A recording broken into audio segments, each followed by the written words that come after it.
కేసీఆర్ పై బండి సంజయ్ సంచలన వ్యాఖ్యలు. ఎక్కడికి రావాలో టైం డేట్ చెప్పు అంటూ సవాల్.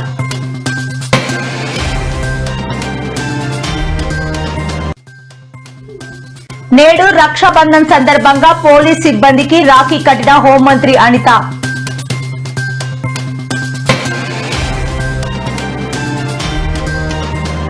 ఈసీపై వైఎస్ అవినాష్ రెడ్డి తీవ్ర ఆరోపణలు. కావాలనే పోలింగ్ కేంద్రాలు మార్చారు అంటూ ఫైర్.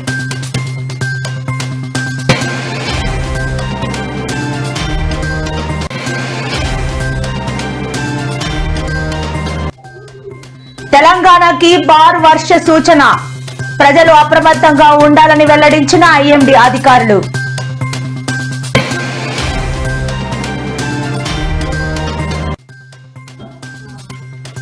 కూటమి ప్రభుత్వంపై వైఎస్ షర్మిల ఫైర్. వైసీపీపై కోపాన్ని వైఎస్ఆర్ విగ్రహాల మీద చూపిస్తారా అంటూ మండిపాటు.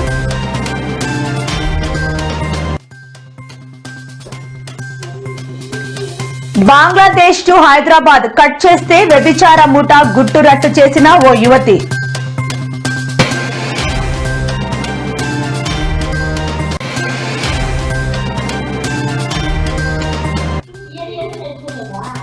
కలకలం రేపుతున్న ధర్మస్థల మిస్టరీ హత్యలు. దేవస్థానమా లేక శ్మశానమా అంటూ సిపిఐ నారాయణ మండిపాటు.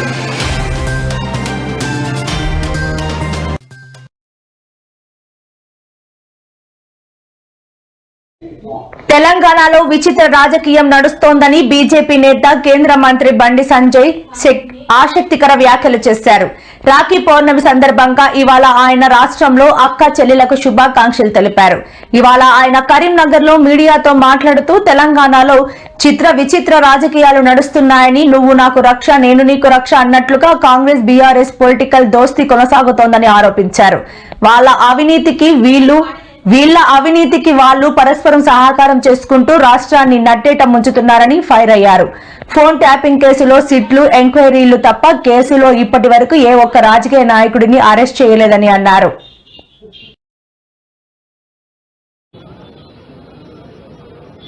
ఇవ్వాలని తెలంగాణ రాష్ట్రంలో కేసీఆర్ ప్రభుత్వం ఉన్నప్పుడు ఎవ్వరు కూడా నార్మల్ కాళ్ళు మాట్లాడుకోలే. ఎవరైనా మామూలు బిచ్చపులు అడిగినా కూడా, ఆటో కార్మికులు అడిగినా కూడా, అబ్బో సార్ కేసీఆర్ ఫోన్ ఇంటన్నట, అందుకే వాట్సాప్ కాల్ మాట్లాడుతున్నారు సార్ అంటుండే. ఇది కామన్ అయిపోయింది. ఇది ఎవ్వరు కూడా మాట్లాడుకోలే, అందరికి తెలిసిపోయింది. కేసీఆర్ ఫోన్ ఇంటన్నట, మామూలు కాల్ మాట్లాడదు, అయితే వాట్సాప్, అయితే ఫేస్ టైము, అయితే సిగ్నల్ మాట్లాడుకోవాలంట అని చెప్పి ఈ టెక్నాలజీ పెంచడానికే వచ్చి కేసీఆర్ టాపిక్ ఇచ్చింది. తెలిసి అసలు నోటీసులు ఇవ్వాలనుకుంటే ఈ కేసీఆర్ కొడు కానీ కేసీఆర్ కానీ ఎప్పుడు జైల్లో ఉంటారు. అన్ని తిట్లు తెలంగాణలో తిట్టని బూతు లేదు, మాట్లాడని భాష లేదు, చేయని ఆరోపణలు లేవు, నిరాధార ఆరోపణలు. అట్లా నోటీసు చూడవుతా నువ్వు మీ అయ్యా ఇద్దరు శాశ్వతంగా జైల్లో ఉంటారు. కర్ణాటకలో జరిగిన వాల్మీకి నేను ఒకటే సవాల్ చేస్తున్నా, చలో ఏ గుడి కంటే ఆ గుడికి నా కుటుంబంతో సహా వస్తా, భార్య పిల్లతో సహా వస్తా. నువ్వు మీ అయ్యా, మీ అమ్మ, మీ భార్య, మీ పిల్లలందరూ కూడా ఏ గుడికి వస్తారో నాది. మేము ఫోన్ ట్యాపింగ్ చేయించలేదు, ఫోన్ ట్యాపింగ్ నాకు నీకు సంబంధం లేదు, ఫోన్ ట్యాపింగ్ చేసిన విషయం నాకు తెలియదు అని నువ్వు ప్రమాణం చేస్తామా? నువ్వు దాస్తికి నువ్వు మీ కుటుంబ సభ్యులందరూ వచ్చి ప్రమాణం చేయండి, నేను మా కుటుంబ సభ్యులందరూ వచ్చి ప్రమాణం చేస్తాం. నువ్వు ఫోన్ ట్యాపింగ్ చేయించినావు, నీకు సంబంధం ఉంది, ఫోన్ ట్యాపింగ్ చేసేది నీకు తెలుసు, నీ భాగస్వామ్యం నేను ప్రమాణం చేస్తా. సిద్ధమా చెప్పు, డే టు టైం. తప్పించుకుంటే నేను సమాధానం ఇచ్చిపెట్టా, రాసిపెట్టుకో. నేను నిరంతరం ప్రశ్నిస్తూనే ఉంటా ఈ విషయంలో. ఏ టెంపుల్కి వస్తావు, నీకు మా టెంపుల్ మీద నమ్మకం లేకుంటే మసీద్ అంటావా, చర్చ్ అంటావా, నీ ఇష్టం. జెడ్పీటీసీ ఉప ఎన్నిక అటు అధికార పార్టీతో పాటు ప్రధాన ప్రతిపక్షం ప్రతిష్టాత్మకంగా తీసుకున్నాయి. అయితే పోటీలో ఉండే అభ్యర్థులు ఎవరో స్పష్టత వచ్చేసింది. పులివెందుల జెడ్పీటీసీ స్థానానికి ఏకంగా 11 మంది బరిలో నిలిచారు. టీడీపీ అభ్యర్థిగా బీటెక్ రవి సతీమణి మారెడ్డి లతారెడ్డి, వైసీపీ నుంచి తుమ్మల హేమంత్ రెడ్డి, కాంగ్రెస్ నుంచి మొయిల్ల శివ కళ్యాణ్ రెడ్డితో పాటు మరో 8 మంది స్వతంత్ర అభ్యర్థులు బరిలో ఉన్నారు. ఈ నేపథ్యంలోనే వైసీపీ కీలక నేత కడప ఎంపీ వైఎస్ అవినాష్ కూటమి ప్రభుత్వంతో పాటు రాష్ట్ర ఎన్నికల సంఘంపై తీవ్ర ఆరోపణలు చేశారు. సరిగ్గా పోలింగ్ కు ముందు బూత్ల మార్పుతో ఎన్నికల కమిషన్ మరో కుట్రకు తెరలేపిందని ఫైర్ అయ్యారు. వెనక సైడ్ అన్ని పెట్టి ఒక 50 నుంచి 100 మంది మా కారును మొత్తం సరౌండింగ్ చేసి పెద్ద పెద్ద గుండ్రాళ్ళు, అంటే అది చిన్న కొండ ప్రాంతం, పెద్ద పెద్ద గుండ్రాళ్ళు, రాడ్లు, కట్టెలతో మా కారు పైన దాడి చేసి మమ్మల్ని బయటికి గుంజే ప్రయత్నం చేశారు. వాళ్ళ రాళ్లతో ఎంత కొట్టినా అద్దాలు పెద్దగా పగలేకపోయేసరికి వెనకలున్న అద్దాన్ని గట్టిగా కొట్టి అక్కడ అద్దం కంప్లీట్ గా బ్రేక్ అయిన తర్వాత రాడ్లతో మొదట మా రాము గారిని ఇక్కడ తల మీద కొట్టడం జరిగింది. కొడుతూనే ఇక్కడ పెద్ద గాయం అయిపోతూనే నా మీద అటాక్ చేసే టైంలో నేను ఇట్లా కొంచెం ముందుకు వచ్చేసరికి నా షోల్డర్ భాగంలో చాలా బలమైన గాయం పడింది. అయినా కూడా వాళ్ళు ఇంకా లోపలికి రాడ్లు పెడుతూనే గట్టిగా పట్టుకోవడం చూసి మమ్మల్ని బయటికి గుంజలేక సుమారుగా ఒక 10 లీటర్ల పెట్రోల్ను మేము కూర్చున్న వాహనం మీద వేసేసినాం. పెట్రోల్ తమరి ద్వారా అడుగుతున్నాం, ఎందుకంటే ఎమ్మెల్సీని అయి ఉండి ఈరోజు నాలాంటి ఒక ఎమ్మెల్సీకే ఎక్కడే కానీ భద్రత లేదు, లేకపోతే ఇంతమంది దాడి చేసినా కూడా పోలీసులు ఈ రోజు వరకు స్పందించకపోతే సామాన్య ప్రజలకు ఇంకేం న్యాయం జరుగుతుందనేసి ఈరోజు ఈ కూటమి ప్రభుత్వాన్ని ప్రశ్నిస్తున్నాం. 2 రోజులుగా హైదరాబాద్ వాసులను భారీ వర్షాలు భయపెడుతున్నాయి. సాయంత్రం అయితే చాలు ఎడతెరిపి లేకుండా కురిసిన వర్షాలకు నగరంలో జనజీవనం అస్తవ్యస్తమైంది. రానున్న 2 గంటల్లో పటాన్చేరు, లింగంపల్లి, బీరంగూడ, అమీన్పూర్ ప్రాంతాల్లో దట్టమైన మేఘాలు అలుముకొని భారీ వర్షం కురవవచ్చునని అంచనా వేశారు. అలాగే మధ్యాహ్నం తర్వాత నగరమంతా మేఘాలు కమ్మి వర్షం పడే ఛాన్స్ ఉందని తెలిపారు. సంగారెడ్డి, మెదక్, వికారాబాద్, కామారెడ్డి జిల్లాల్లోనూ భారీ వర్షాలు కురిసే అవకాశం ఉందని ప్రజలు జాగ్రత్తగా ఉండాలని సూచించారు. ముందుగా అంచనా వేసిన దాని ప్రకారం నాగర్ కర్నూలు, మహబూబ్ నగర్, వనపర్తి, గద్వాల్, నారాయణపేట జిల్లాల్లో రాత్రి భారీ వర్షాలు కురిసినట్లు పేర్కొన్నారు.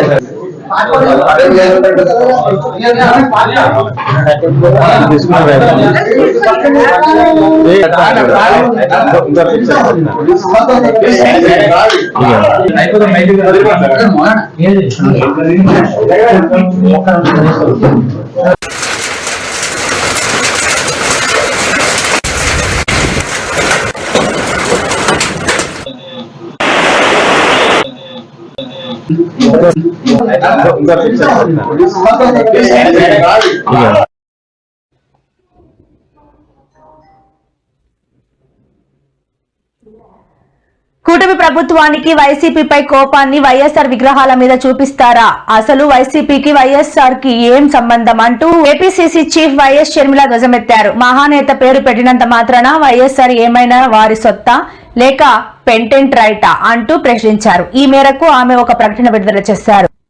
ప్రజాభిమానం కలిగిన నాయకుడికి నీచ రాజకీయాలు చేసే వారితో కలిపి ఆపాదిస్తారా? ఆయన విగ్రహాల మీద కక్ష రాజకీయాలు చేస్తారా? ఇదెక్కడి దిక్కుమాలిన చర్య అన్నారు.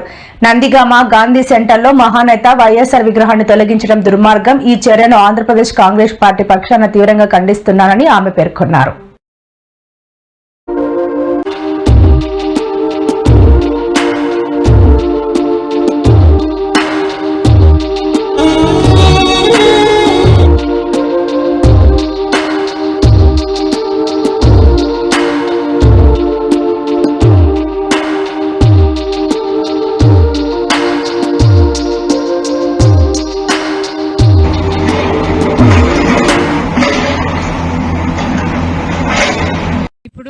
ఢిల్లీలో పార్లమెంట్ జరుగుతోంది. ఈ సందర్భంగా ఆంధ్ర రాష్ట్రానికి చెందిన ఎంపీలు అందరూ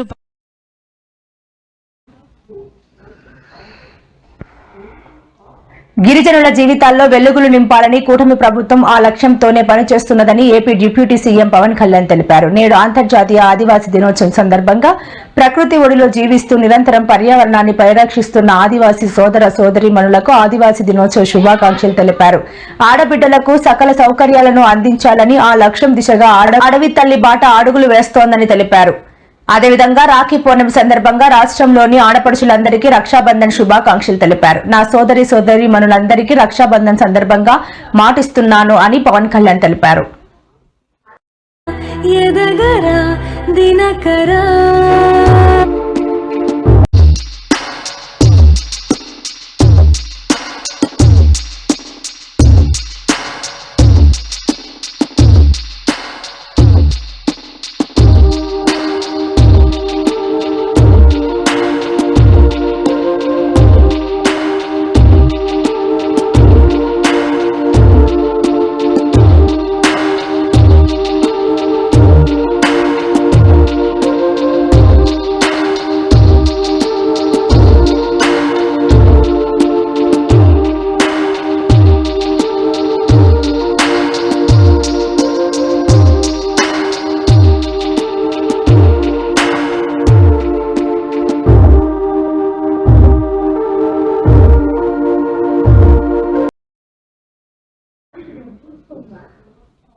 నిద్ర అన్నం మానేసి నీ కోసం వెతుకుతున్నాం అంటూ తిరుపతి దాడి ఘటనలో బాధితుడు పవన్ తల్లి ఆవేదన వ్యక్తం చేశారు. ఈ మేరకు ఈ రోజు ఒక వీడియో విడుదల చేశారు.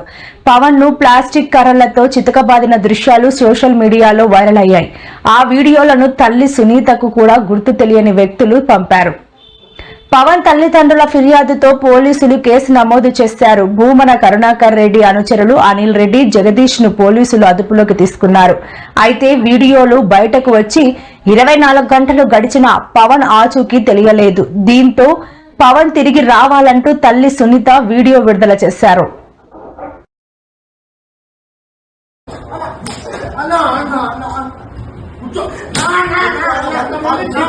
సార్, నా పేరు పవన్. తిరుపతి ఎస్పీ గారికి, డిఎస్పీ గారికి నమస్తే sir. Home minister Anitha madam గారికి, మినిస్టర్స్కి, ఎవరైతే నా కోసం రెస్పాండ్ అయినారో అందరికీ thank you so much sir. Thank you so much Anitha madam. Sir, ఇందులో నేను వేరే వాడిని ఏదో పేదలకి తీసిద్దామని వాడిని నమ్మి నేను మోసపోయినాను సార్. వాడి తప్పించుకు వెళ్తున్నాడు సార్. నేను దొరికిపోయినాను. ఊరికే నా వీడియోలు వైరల్ చేసుకుంటా మా అన్న దినేష్ అనే సార్, ఇద్దరం అన్నతో పాటు నేను ఉంటాను సార్. ఆ అన్న ఇద్దరం ఒకే ప్లేట్లో అన్నం తినేవాళ్ళం సార్. ఊరికే ఇది వాళ్ళ పొలిటికల్ వీడియో వాళ్ళు ట్రోల్ చేసుకున్నారు అంతే సార్. నా పైన నాతో ఏముంది సార్? నన్ను ఆడుకుంటే ఏమొస్తుంది సార్ వాళ్ళకి? ఊరికే నా లైఫ్ పోయింది అంతే కదా సార్. ఇప్పుడు దయచేసి చెప్తానా, ఇటు ఏ ఎస్సీ సంఘం వాళ్ళకి ఎవరికి, ఏ దళితులకి ఎవరికి సంబంధం లేదు సార్. ఇది ఊరికే నన్ను పెట్టుకొని వాళ్ళు హైలైట్ చేసుకుంటారు అంతే. దయచేసి చెప్తాను సార్, ఎస్పీ గారికి, డిఎస్పీ గారికి నేనే వస్తాను సార్. నాకు ఆ వీడియో పెట్టడం నా లైఫే పోయింది. ఇప్పుడు నేనే వచ్చి వస్తా మాట్లాడతాను సార్. దయచేసి సోషల్ మీడియాలో దయచేసి ఈ వీడియో డిలీట్ చేస్తే బాగుంటుంది. దినేష్ అన్న నన్ను ఎవరో కొడితే నేను ఎందుకు గమనం ఉంటాను సార్? నన్ను ఎవరో కొడితే నేను ఎందుకు గమనం ఉంటాను? నన్ను ఎవరు కొట్టలేదు. మా అన్న 30 మంది నన్ను చుట్టుపట్టేహారు సార్. వాడు తప్పించుకెళ్ళిపోయినాడు. 30 మంది నన్ను చుట్టుపట్టేహారు. మా అన్న దినేష్ అన్న, మా అన్న వచ్చి మా తమ్ముడు నేనే కొడతాను, వాడికి భయం ఉంటుందని నన్ను కొట్టినాడు. నేను తప్పు చేసింది నిజమే సార్. వాడిని నమ్మి నేను తప్పు చేసినాను. వాడు పారిపోయి వెళ్ళిపోయినాడు. ఖచ్చితంగా వాడి పేరు మహేష్ నంద్యాల. వాడిని ఖచ్చితంగా పిలుచుకొచ్చి అప్పగిస్తాను సార్ నేను. అంతేగాని ఇటువంటి ఎవరికి ఏం సంబంధం లేదు. నా అనిల్ రెడ్డి అన్నకి ఎటువంటి సంబంధం లేదు. నన్ను అనిల్ రెడ్డి అని కొట్టిలేదు. ఆ అన్న దగ్గర మహేష్ అన్న వాడు నంద్యాల బైక్ తీసుకున్నాడు. వాడి ద్వారా వాడు వెళ్ళిపోయినాడు బైక్ తీసుకొని. దానికి ఇష్యూ వచ్చి మాట్లాడినాడు అంతే. అనిల్ అన్న నాకు తెలుసు. అనిల్ అన్నకు కానీ అభినయ్ అన్నకు కానీ ఎవరికి సంబంధం లేదు. దయచేసి ఎందుకు ట్రోల్ చేసుకుంటున్నారో ఎందుకో నాకు అర్థమే కావట్లేదు. ఎవరు అనిల్ రెడ్డి అన్నకి సంబంధమే లేదు. అభినయ్ అన్నకి సంబంధం లేదు. ఏ పార్టీకి సంబంధం లేదు. ఫస్ట్ ఆఫ్ ఆల్ ఊరికే ఎందుకు దీన్ని ట్రోల్ చేసుకుంటారు నాకు అర్థం కావట్లే. నాకు ఎవరు చెప్పేలా, నన్ను ఎవరు బెదిలేరు. నేను భయపడాల్సినంత అవసరం కూడా నాకు లేదు సార్. నాకు భయపడాల్సినంత అవసరం నాకు లేదు. దయచేసి చెప్తున్నా, అనిల్ రెడ్డి అన్నకి కదా ఏ పార్టీకి దీంట్లో సంబంధం లేదు, ఇన్వాల్వ్మెంట్ లేదు సార్. ఊరికే తప్పుడు ప్రచారం అంతా మీరు సోషల్ మీడియాలో హైలైట్ చేసుకోవాలని చేసుకుంటారు అంతే. అంతకుమించి ఇంకేం లేదు సార్. మా అమ్మ నాయనకు కూడా చెప్తాను, అమ్మ డాడీ నేనంతా సేఫ్గా ఉన్నాను. ఊరికే నా వీడియో ట్రోల్ అయిందని వచ్చేసాను. మీరు వీడియోలు తీవద్దండి. మీరు వీడియోలు తీసేవాళ్ళ నేను ఇంకా నా లైఫ్గా పోతుంది. నేనే వస్తాను. అంతా సెట్ అయినాక నేనే ఇంటికి వస్తాను. దయచేసి చెప్తున్నా, ఈ వీడియోలన్నీ డిలీట్ చేస్తే మంచిది అందరికీ. దయచేసి సోషల్ మీడియాకి చెప్తానా, సోషల్ మీడియా టీవీ ఛానల్కి చెప్తానా, దయచేసి ఈ వీడియో అంతా డిలీట్ చేయండి. లేదంటే నేను ఇల్లీగల్గా పోయి నేను సుప్రీంకోర్టుకి వెళ్ళేసి నేను ఇల్లీగల్గా పోయి ఎవరో రే పవన్, నేను మీ అమ్మని మాట్లాడుతున్నాను. నువ్వెక్కడున్నా దయచేసి తిరుపతికి రా బాబు. నిన్ను ఇబ్బంది పెట్టిన వారిని పోలీసులు అరెస్ట్ చేశారు. నిన్ను కొట్టి ఆ వీడియోలన్నీ మీ ఫ్రెండ్స్ ద్వారా మాకు పెడితేనే కదా మేము పోలీసు వాళ్ళ దగ్గరకు వచ్చి ఇన్ఫార్మ్ చేశాము. నీకు ఎలాంటి భయము అవసరం లేదు నాన్న. నీకు చేతులు ఎత్తి మొక్కుతున్నాను. నువ్వెక్కడున్నా దయచేసి ఇంటికి రా నాన్న. నీకు ఇబ్బంది పడుతున్నావంటే మాకు ఫోన్ చేయనా, మేము అక్కడికే వచ్చి నిన్ను తీసుకొచ్చుకుంటాము. నిన్ను వెతుకుతున్నాం నాన్న. అన్నము నిద్ర అన్నీ మానేసి నాన్న నేను నిన్ను అన్ని చోట్ల వెతుకుతున్నాం నాన్న. దయచేసి మాకు ఫోన్ చేయరా, మేము వచ్చి నిన్ను తీసుకొచ్చుకుంటాము.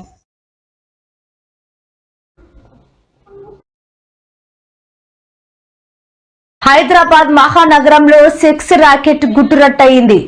మెహదీపట్నంలో నివాసం ఉంటున్న షహనాజ్, హాజీరా అనే యువతులు హైదరాబాద్ నగరాన్ని చూపిస్తామని చెప్పి ఓ మైనర్ బాలికను బంగ్లాదేశ్ నుంచి తీసుకొచ్చారు.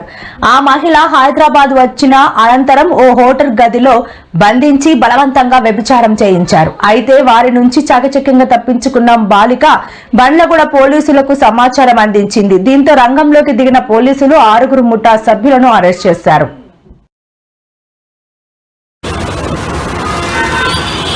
ఇప్పుడు ఒకవేళ మీకు ఏదంతా ఒకరు ఉంటారా, ఇద్దరు ఉంటారా? ఒకరా 2000 1 రూపాయి కూడా అడగండి. 2000 అంత మంచి పని చేసి ఉంటాం. అంటే మొత్తం ఒక నైట్ ఉంటారా? నైట్ అయితే 6000 రూమ్ ఉంటా ఉంది. ఏం ప్రాబ్లం ఉండదు పోలీసు ఏం ప్రాబ్లం? ఇక్కడే అమ్మాయిలు అయితే 10,000 20,000 తెంగి తీసుకుపోతారండి. ఫ్యామిలీ అయితేనే తీసుకుంటారు, పని చేసి ఉంటారు. జరిగేది అది కానీ సేఫ్టీ ఉంటుంది కదా పోలీసు. సేఫ్టీ ఉంటుంది. పోదాం రండి, దానిసేపు మాట్లాడండి. నా నుంచి చెప్తాను. వెళ్దాం రండి. మనీ తీసుకుంటాం. మనీ తక్కువలేదా? తక్కువ ఏమి ఇస్తారండి? నేను 3,000 4,000 అడగలేదు. వచ్చాను 2,000 అడిగినాను. 4,000 3,000 అంటే మీకు తక్కువ చెప్తాను. అంటే మనం మళ్ళీ హోటల్ బిల్ ఏమైనా కట్టాలా? హోటల్ కట్టాలి. ఒక 500-600 ఉంటుంది. అది ఎక్స్ట్రా అమౌంట్ 500-600 ఉంటుంది. హోటల్కి ఎవరైనా కట్టుకుంటారు. వెళ్దాం రండి. మొత్తం ఎంత అవుతుంది? 10 క్లారిటీగా 2,000 చిల్లర అవుతుంది. సరే ఒక నిమిషం. రూమ్ మీద రూమ్కి ఎంత? ఎక్కడ రూమ్?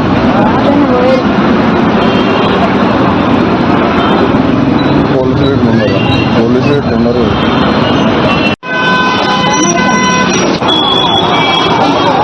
అర్థం కదా? తీసుకోవాలా? ఎంత రూమ్? మరి అక్కడ రూమ్లో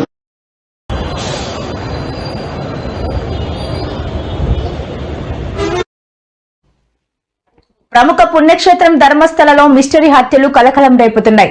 ఈ అంశంపై సిపిఐ జాతీయ కార్యదర్శి నారాయణ మాట్లాడుతూ సంచలన వ్యాఖ్యలు చేశారు. దాదాపు 500 మంది అమ్మాయిలపై లైంగిక దాడులు చేసి హత్య చేసి పూడ్చిపెట్టారని ఆయన ఆరోపించారు. ధర్మస్థల ట్రస్ట్ చైర్మన్ సభ్యులను వెంటనే అరెస్ట్ చేయాలని డిమాండ్ చేశారు. ధర్మస్థల ట్రస్ట్ ఒక కుటుంబం చేతిలో ఉందని నారాయణ తెలిపారు. ట్రస్ట్ కు ప్రతి ఏడాది 100 కోట్ల ఆదాయం వస్తున్నదని చెప్పారు. ట్రస్ట్ ను ఎండోమెంట్ విభాగం స్వాధీనం చేసుకోవాలని డిమాండ్ చేశారు. 500 మందిపై అత్యాచారం చేసి పూడ్చిపెట్టారని ఆవేదన వ్యక్తం చేశారు. ఆంధ్రప్రదేశ్ కర్ణాటక ధర్మస్థలి అదొక పెద్ద ట్రస్ట్. అది కూడా దాదాపు 60-70 ఏళ్ళుగా ట్రస్ట్ ఉంది. ఒక కుటుంబం చేతిలో ఉంది ట్రస్ట్. వాళ్ళు సంవత్సరానికి 100 కోట్ల రూపాయలు ఆదాయం వస్తుంది. 10,000 కోట్ల రూపాయలు డిపాజిట్స్ ఉన్నాయి.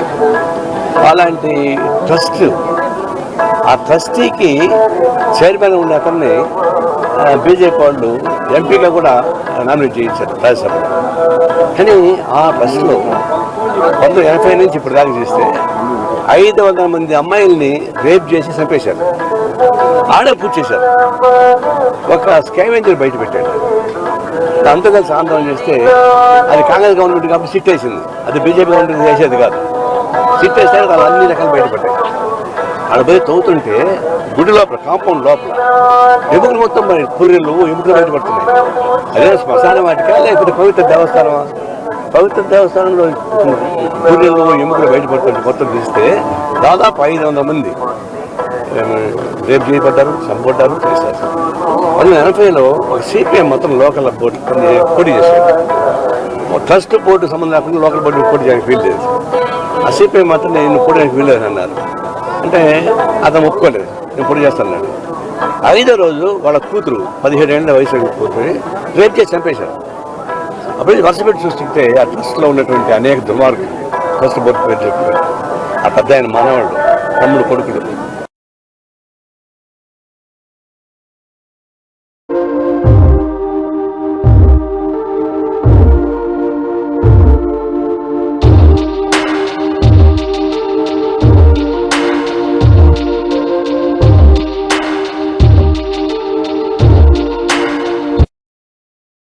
ఆంధ్రప్రదేశ్ లో హోంమంత్రి వంగలపూడి అనిత పోలీస్ సిబ్బందికి రాఖీ కట్టారు. రక్షాబంధన్ సందర్భంగా శనివారం ఉదయం విశాఖపట్నంలోని ఎంవీపీ కాలనీ నుంచి హోంమంత్రి ఆటోలో ఉషోదయ కాలనీ వరకు ప్రయాణించారు. ఈ మార్గంలో విధి నిర్వహణలో ఉన్న పోలీసులను కలిసి రాఖీ కట్టి సోదరభావం వ్యక్తం చేశారు. అనారోగ్యంతో బాధపడుతున్న కానిస్టేబుల్ కొల్లయ్యను పరామర్శించి రాఖీ కట్టారు. ప్రభుత్వం తరపున ఆర్థిక సాయం అందిస్తామని హామీ ఇచ్చారు. ఆటో డ్రైవర్ గిరీష్ కు రాఖీ కట్టి ఆయన యోగక్షేమాలు విచారించారు.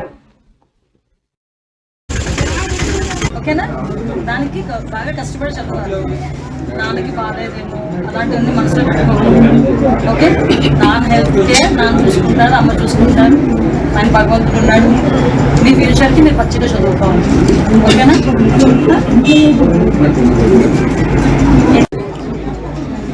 మీకు ఈ మేమందరం ఉన్నామని చెప్పడానికి నీకు వచ్చాం. ఓకేనా,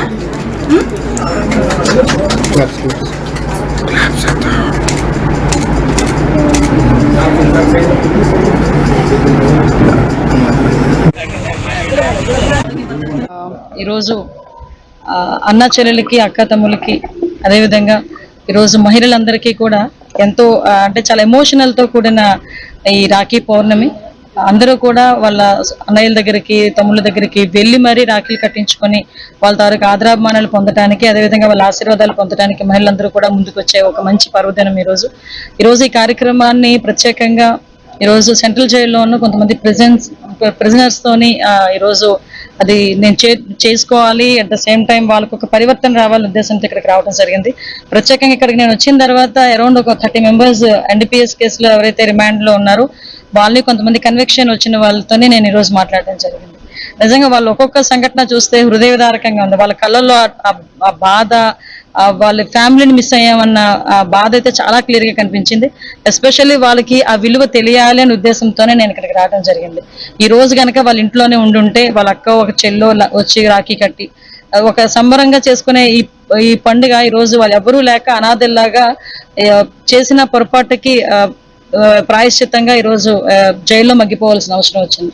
కాబట్టి ఇలాంటి వాళ్ళందరూ ఫర్దర్ గా చేయకూడదు, చేసే పరిస్థితులు కూడా రాకూడదు అని ఒక మెసేజ్ ఇవ్వడానికి, వాళ్ళకి కూడా ఒక పరివర్తన తీసుకురావడానికి భాగంగా ఈ రోజు నేను ఇక్కడికి రావడం జరిగిందని మీ అందరికీ తెలుసు. ఈగలు ప్రత్యేకంగా దీని మీద దృష్టి పెట్టి ఈ రోజు అన్ని కార్యక్రమాలు కూడా మేము చేస్తున్నాం. గంజా మీద ఉక్కుపాదం అవ్వడమే కాదు, మొత్తం అంతా క్లియర్ చేయాలని ఉద్దేశంతో ఉన్నాం. అందువల్ల ఇందాక ఒక అబ్బాయి అంటున్నాడు నాతో, అబ్బాయి అమ్మ నాకు తెలియదు, నేను మా ఇంట్లో షెల్టర్ ఇచ్చాను, అది కూడా పొరపాటు ఎన్డీపీఎస్ యాక్ట్ లో. సో అన్ని కూడా చెప్పడం జరిగింది. వాళ్ళందరూ కూడా ఒక ప్రామిస్ కూడా చేస్తున్నారు, ఫర్దర్ గా ఇలాంటి పనులు చేయమని చెప్పి. నిజంగా పరివర్తన ఎక్కడో ఒకటి నుంచి స్టార్ట్ అవ్వాలనే ఉద్దేశంతో ఈ రోజు ఈ రాఖీ పౌర్ణమి సందర్భంగా రావడం జరిగింది. వీళ్ళందరితోని కూడా ఈ కార్యక్రమంలో పాల్పంచుకోవడం నిజంగా నాకు చాలా ఆనందంగా ఉంది. ఫస్ట్ ఆఫ్ ఆల్ ఒక పూర్వజన్మ సుకృతంగా భావిస్తున్నాను.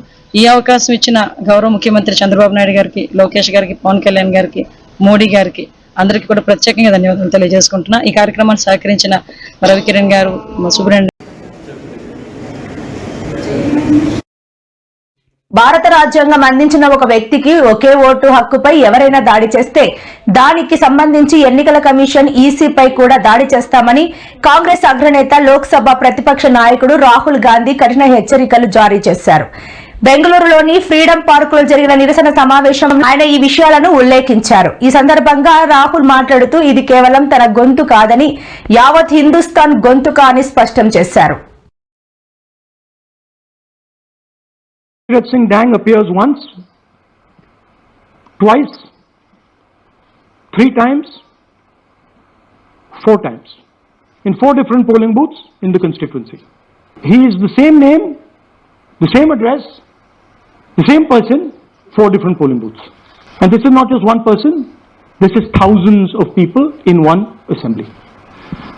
Multiple times in Karnataka. That's the names, that's their addresses, that's the polling booths where they register to vote. Okay? Next. Good evening అందరికి. విత్ డిఫరెంట్ ఏజ్ ఒకటే వ్యక్తి నాకు ఇక్కడ చూసినారంటే కులాయమ్మ దొద్ది వైఫ్ ఆఫ్ సురేంద్ర దొద్ది వయసు 42 ఉంది. ఇక్కడ చూస్తే సేమ్ ఆమెకు వయసు 33గా ఉంది. ఈమెకు ఒక ఓటు అనంతపూర్ అర్బన్ లో పోలింగ్ స్టేషన్ 214లో ఉంది. Serial number polling station number 4. అదేవిధంగా ఈమెకు మళ్ళీ పోలింగ్ బూత్ నెంబర్ 6లో సీరియల్ నెంబర్ 64లో ఉంది. వయసు తేడాతో ఉంది. 2 చోట్ల ఈమె అప్లై చేసుకోండి. ఒక చోటికి ఇంకో చోటికి వయసు తేడా పెట్టేసి డిఫరెన్షియేట్ చేయడం జరిగింది. ఈ విధంగా 24,928 కేసులు నమోదు కావడం జరిగింది. చేసిన డేటా అంతా కూడా పర్ఫెక్ట్ గా మొత్తం కూడా క్షుణ్ణంగా ప్రతి కేసును పరిశీలించి ఆ గ్రామాలలో ఆ ఊర్లలో ఉన్న వాళ్ళను మళ్ళీ గ్రౌండ్ లెవెల్లో ఒకసారి వెరిఫై చేయించుకొని ఈ క్రమం చేయడం జరిగింది. These are the duplicate case with different age. The third one వచ్చేకల్లా 2 votes విత్ డిఫరెంట్ జెండర్. ఆడ మగని ఆడని మగని మాత్రం మారుస్తూ ఈ విధంగా చేయడం జరిగింది. ఇప్పుడు చూసినట్టే దుర్గా ప్రసాద్ ఇసర్ముల్లా, సత్యబాబు ఇసర్ముల్లా సర్నేమ్. ఇక్కడ ఫిమేల్ అని ఉంది. ఏజ్ సేమే, డోర్ నెంబర్ సోమే, ఫిమేల్ ఉంది, ఇక్కడ మేల్ ఉంది. ఒక ఓటు వచ్చేకల్లా సీరియల్ నెంబర్ 133 పోలింగ్ బూత్ 138లో ఉంది. ఇది 139లో ఉంది, 565 ఉంది. ఈ రెండింటినీ కన్నా మీరు కంపేర్ చేసినారంటే ఇది 1006 ఓట్లుగా నమోదు కావడం జరిగింది. 15% ఉంది.